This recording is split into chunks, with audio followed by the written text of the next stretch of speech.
Good evening, morning, afternoon, wherever you are in the world.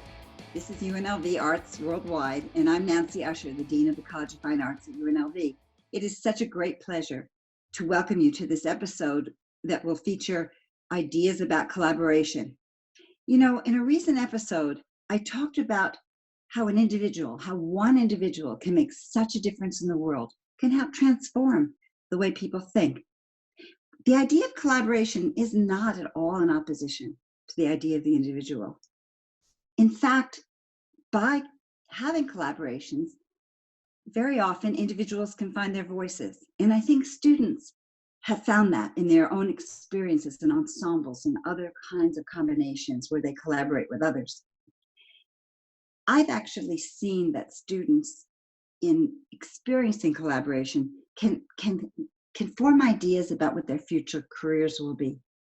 I can say myself, as someone who's collaborated with many different people over my artistic career and in my academic career, that, for example, playing in a string quartet can help an individual player find a voice and illuminate a voice in a different way than would happen as a soloist. So I just wanted to say that I'm thrilled about this episode because you're going to see a range of different kinds of collaborations from UNLV faculty, students, and community. So again, I'd like to welcome you to this episode of UNLV Arts Worldwide, reaching from Las Vegas to the world. Enjoy.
Hello, everyone. I'm Kavouras, and this is UNLV Arts Worldwide. And we're here to talk about a collaboration we did in the dance department with our Dean, Nancy Uscher.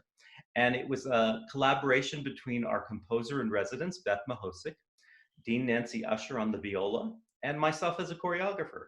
So let's start with you, Beth. Beth, tell us about how this collaboration began. Well, when Nancy was hired, I read through her biography and, of course, discovered that she was a violist and had quite an impressive professional career as a violist.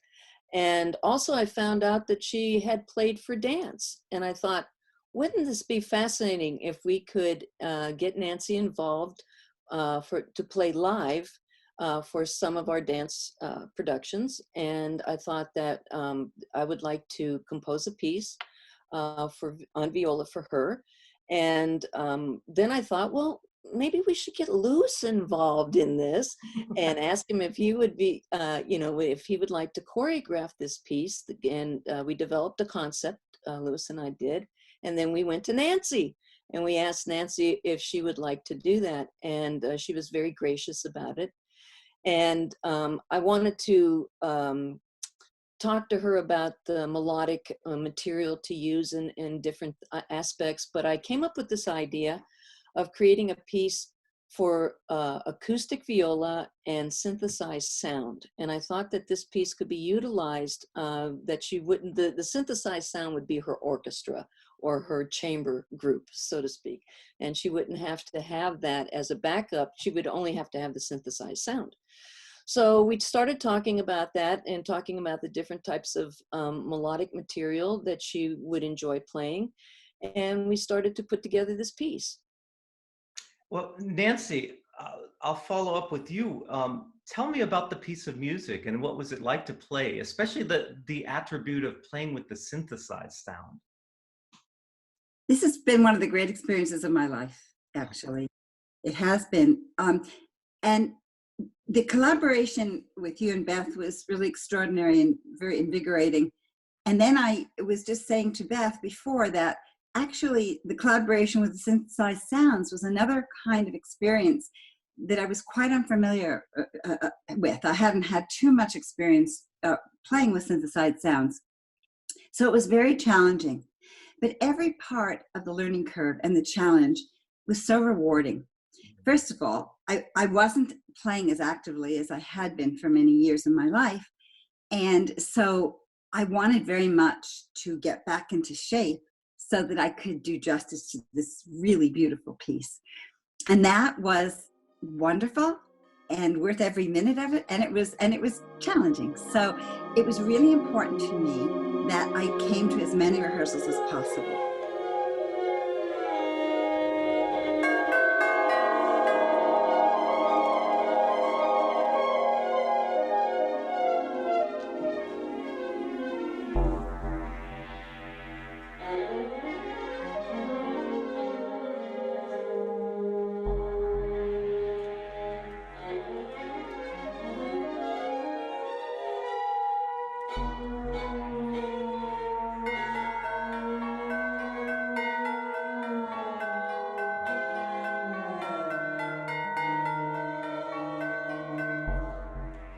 Secondly, in order to really stay with the synthesized sounds, I needed to wear an earphone with a click track.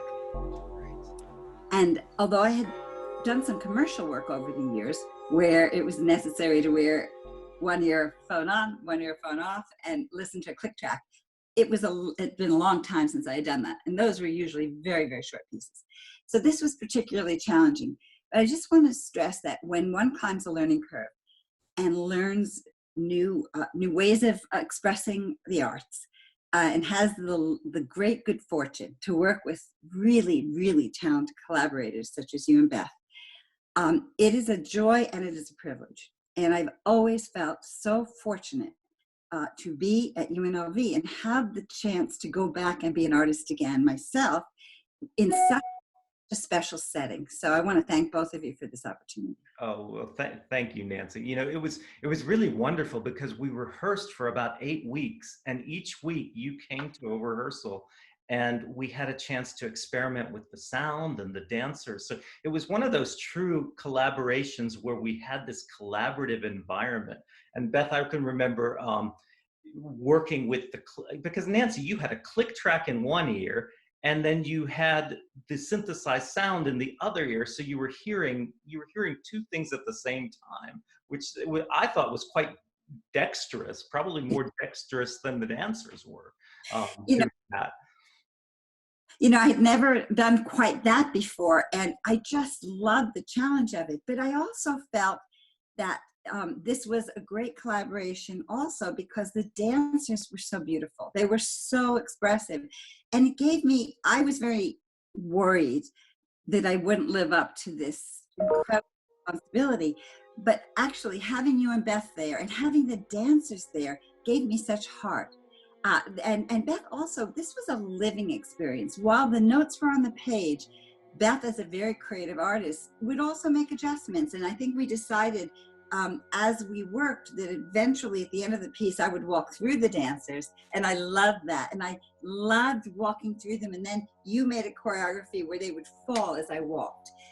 That was just sensational. And then as I got to the front of the stage to play that beautiful, I think it was an F, And it was such a beautiful, it was an experience that culminated the entire piece, because I was with the dancers, I was walking through them. And so symbolically, it had a lot of resonance for me. Yeah, I have one question for you also is you've written quite a bit of music for dance now. What is it about collaborating with dancers that you like so much? I'll be honest with you. When I hear sound, I visualize movement. It's kind of a, what is that? Asia. Yeah. And so when I hear music or I hear rhythm, I can absolutely envision the movement. And so that's always been in my life. It's been from a child, and I thought every composer did that. You understand? And of course, I found out that wasn't true. So for me to be in dance and as a dance musician was just the natural progression of things for me. And so I also see color when I hear music. I do see the end movement. I do see both color, I see movement, and it all comes together like a big Gesamtkunstwerk, like a Wagner kind of thing, where you envision the whole thing. And so that's what makes it really interesting and exciting for me. I think that's one of the things about collaboration is the piece ends up bigger than all of the parts that we see or any one person can envision at one time.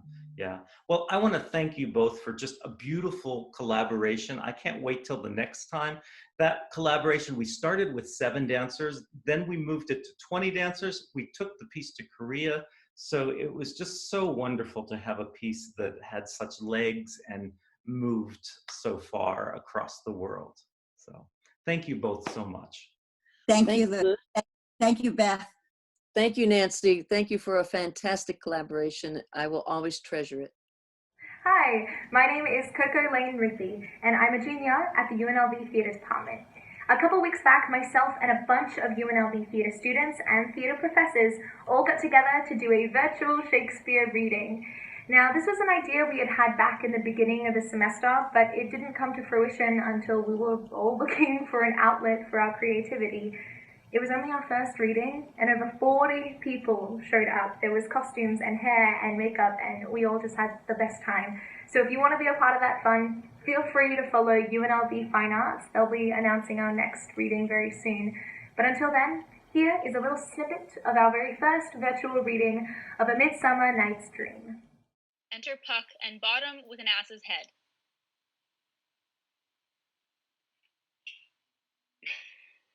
If I were fair Thisbe, I were only thine. Oh, monstrous! Oh, strange! We are haunted! Pray, masters, fly! Masters, help! Exit Quince, Snug, Flute, Snout, and Starveling. I'll follow you. I'll lead you about around, through bog, through bush, through brake, through briar. Sometime a horse I'll be, sometime a hound, a hog, a headless bear, sometime a fire, and neigh and bark and grunt and roar and burn like horse, hound, hog, bear, fire at every turn. Exit Puck. Why do they run away? This is a navy of them to make me afeard. Enter Snout. Oh, Bottom, thou art changed. What do I see on thee? What do you see? You see an ass head of your own, do you? Exit Snout, enter Quince. Oh, bless thee, Bottom, bless thee, thou art translated. Exit Quince. I see their knavery. This is to make an ass of me, to fight me. Oh, if they could. But I will not stir from this place. Do what they can. I will walk up and down here, and I will sing, that they shall hear I am not afraid. The woolsel cock so black of hue, with orange tawny bill, The throstle with his note so true, the wren with little quill. And What angel wakes me from my flowery bed? the finch, the sparrow, and the lark, the plain song cuckoo gray, whose note full many a man doth mark, and is not answered nay. For indeed, who would set his wit to so foolish a bird? Who would give a bird the lie, though he cry cuckoo never so? I pray thee, gentle mortal, sing again.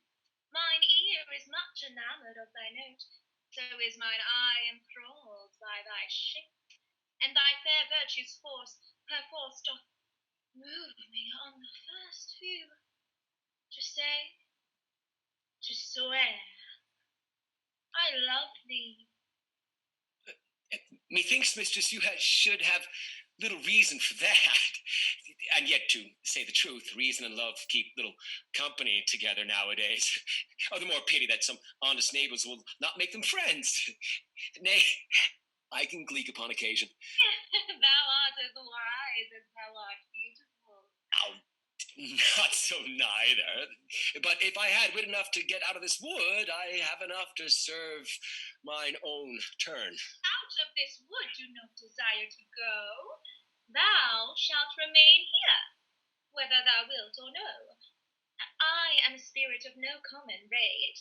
The summer still doth tend upon my state, and I do love thee. Therefore, go with me.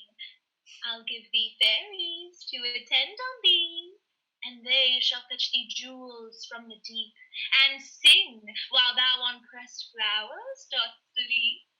And I will purge thy mortal grossness, so that thou shalt like an airy spirit go. Peace blossom, cobweb, moth, mustard seed. Enter 4 fairies, Peace Blossom, Cobweb, Moth, and Mustard Seed.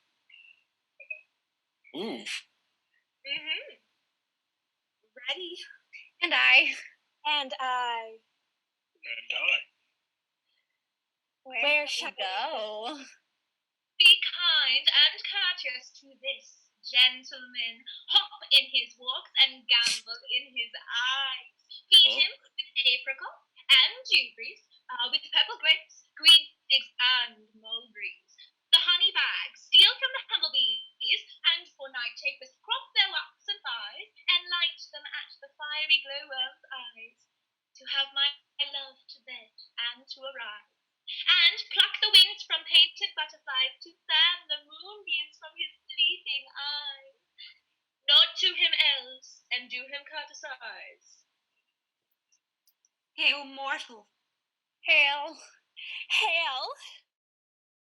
This is Professor Catherine Angel. I am the BFA in Studio Art Coordinator here at UNLV.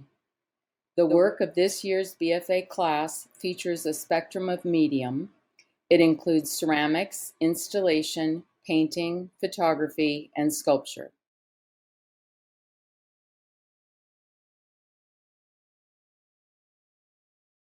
Began my creative practice several years ago.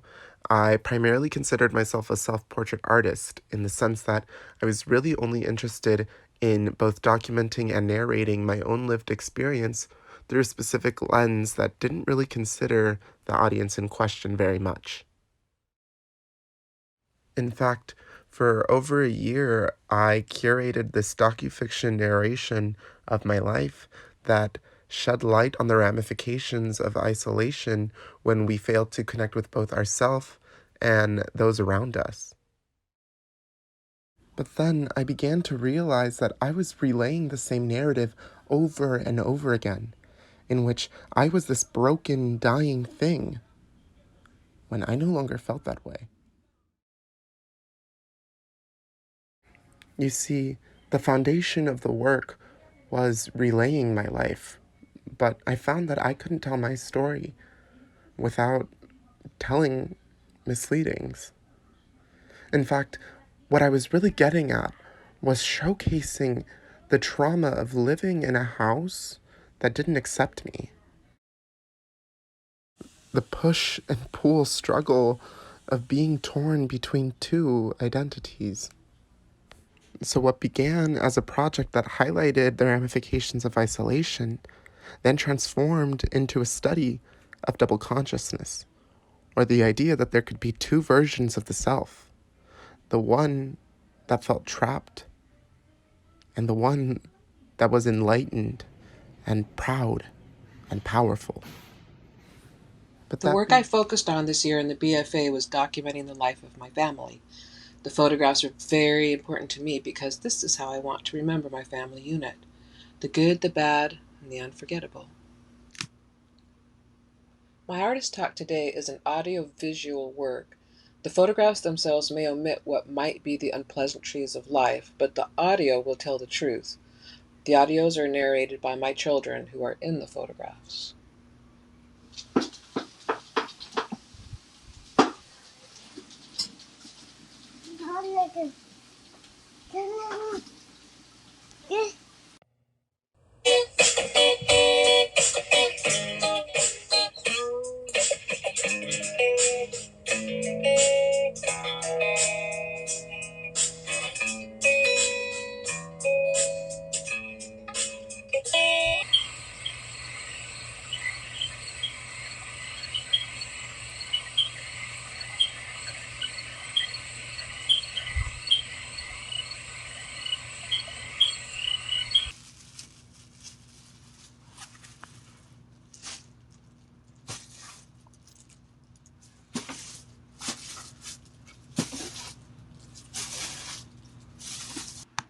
I sleep between these two new babies at my childhood home, where I have been abandoned by my partner due to domestic violence. They take my time because my time is my love, and they are all I'm holding on to. I need them more than they need me. I cling to them. Their hair smells of heaven. Their unconditional love for me, their neediness making me so tired. Motherhood is a gift I was blessed with. They are my teachers, and I must stop my selfishness and learn from my mistakes. At an early age, I developed a fascination with fairy tales and folklore. I'm from a small town in South Dakota and the middle child of 9. But not only am I one of 9 children, I'm also an only child. My parents both had kids before me when they were in high school. They met, got married, had me, divorced, and moved hours apart from each other, eventually remarrying and having more children.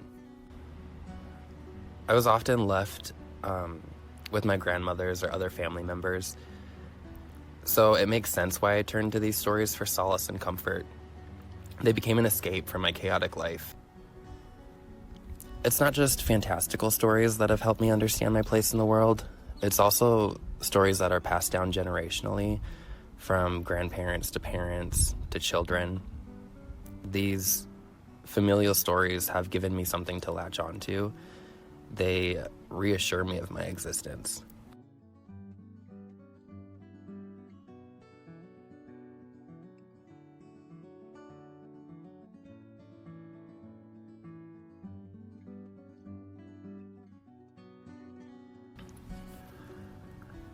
As my knowledge expanded and my work developed, this interest in fairy tales also grew.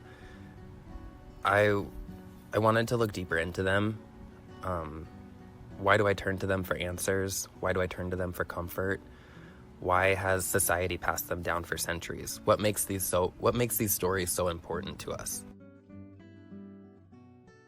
Cleansing away regrets. I asked random people walking by to sit with me. As I shared a regret in my life with them, I asked them to share one of theirs with me. After the exchange of regrets, I would hand the participant a glass of water. I instructed them that they had the choice to either dump it on their own head and cleanse themselves of their regret, or dump it on mine and cleanse me of mine. This participant asked if we could each take a glass and cleanse each other at the same time.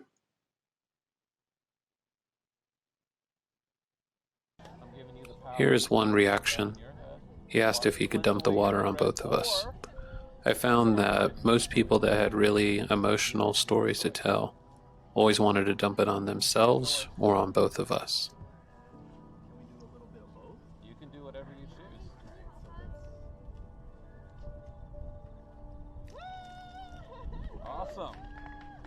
Don't you feel better now? Yeah, I do. I actually do a couple of these things. This is great.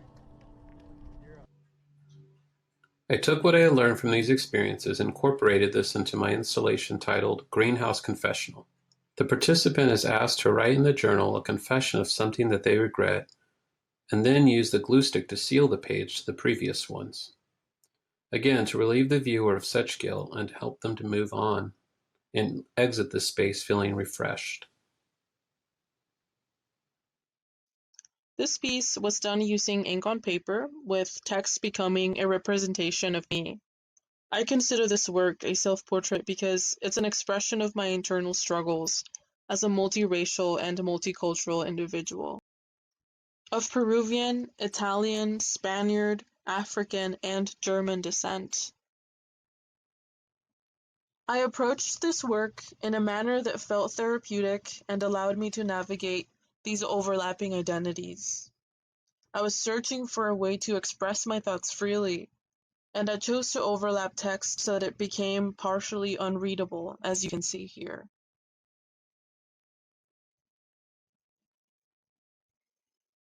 Soon after, I was part of an exhibition titled Tasteful Nudes, and when the other artists and I discussed this theme, we realized we were interested in creating a space where the concept of refined nudity could be deconstructed and redefined to be more inclusive about representation. I created two pieces, Self-Portrait 1, which we see here, and Self-Portrait 2, which we will see next. Both are acrylic on panel. These pieces primarily reference the lack of representation of darker skin tones throughout the history of Western art. The piece we see here depicts my skin tone as it is, and the piece here interprets that skin tone through the language that we use when we speak about racial identity. For example, when we refer to someone as black or as white. Since I am multiracial, I become gray in this painting. When I entered the BFA program in 2019, I knew what type of art I liked, but I couldn't explain why I made the things that I did. I knew I wanted my art to talk about being mixed race, my queerness, and taboo, but I didn't know how to execute that work without feeling overwhelmed by the controversy that's attached to those topics. I focused on ambiguous and stimulating work, and while I felt this direction in my painting and drawing was finally successful again, I made the decision to concentrate my energy into making sculptures instead of 2D art. By returning to ceramics, I had an easier time translating the exaggerated qualities I wanted to produce. And by using clay, I was able to bring my ideas to life and have them exist in reality, versus a painting that would always stay two-dimensional. At this point, I found my stride in ceramics. With these new pieces, I was able to develop my craft and found out that I had the ability to create visually peculiar works that I had been craving for. This sculpture, Meat Hammer, is an example of how my works have subtly developed erotic undertones.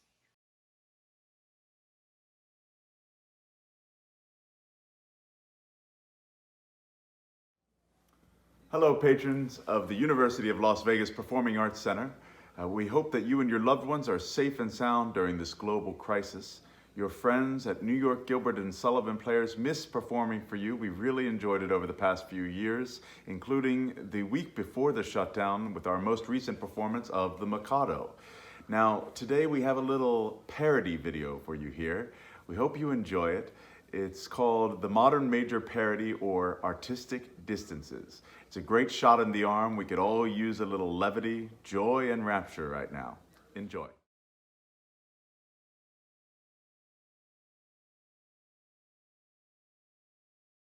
Albert Bergeret here, founder and artistic director of the New York... Albert Bergeret here, founder and artistic director of the New York Gilbert and Sullivan Players.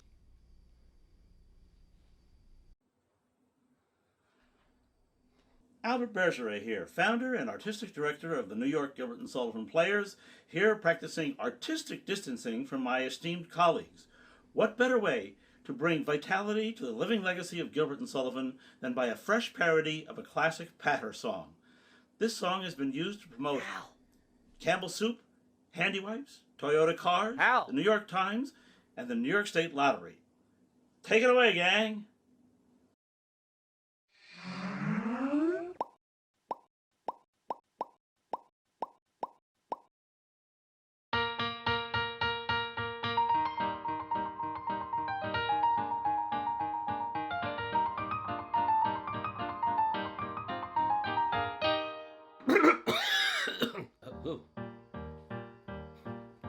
I am the very model of effective social distancing. I listen to the experts on the topics of resistancing. I know that brunch and yoga class aren't nearly as imperative as doing what I can to change the nation's viral narrative.